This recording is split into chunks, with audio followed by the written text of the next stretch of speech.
في أحد أحياء المدينة الهادئة ولد يوسف، طفل جميل بعيون واسعة كأنها عالم كامل بداخلها. عندما كان رضيعا بدا مختلفا عن باقي الأطفال.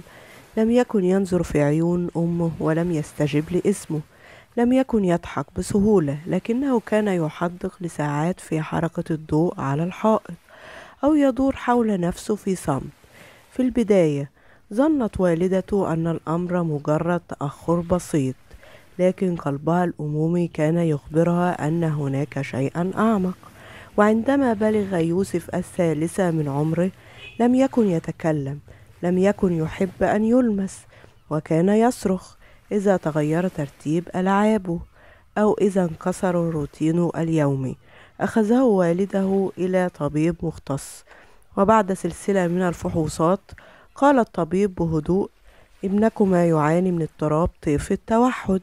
هذا لا يعني أنه مريض أو ضعيف، بل أن طريقة في فهم العالم مختلف فقط مختلف.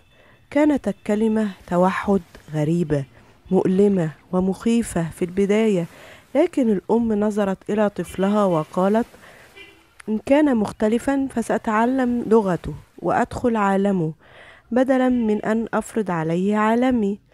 وبدأت رحلة يوسف مع العلاج والدعم: جلسات تخاطب، تدريب على التواصل، رعاية خاصة. كان الأمر صعبا، كانت نوبات الغضب كثيرة والليالي طويلة، لكنه بدأ يتغير. أحب يوسف الحروف والأرقام، وأصبح يكتبها بترتيب مذهل. كان يستطيع تذكر التواريخ والألوان بدقة خارقة.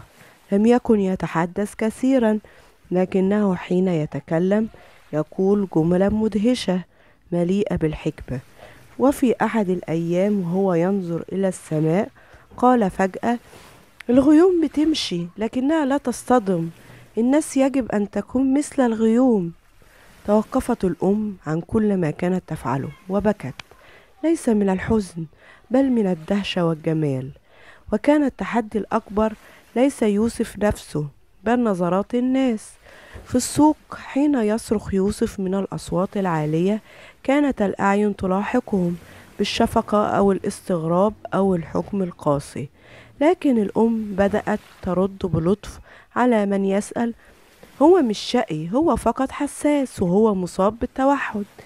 ويوما بعد يوم بدأت تشرح وتوعي وتنشر قصص يوسف على مواقع التواصل، لتقول للناس: التوحد مش مرض، هو طريقة مختلفة لرؤية الحياة.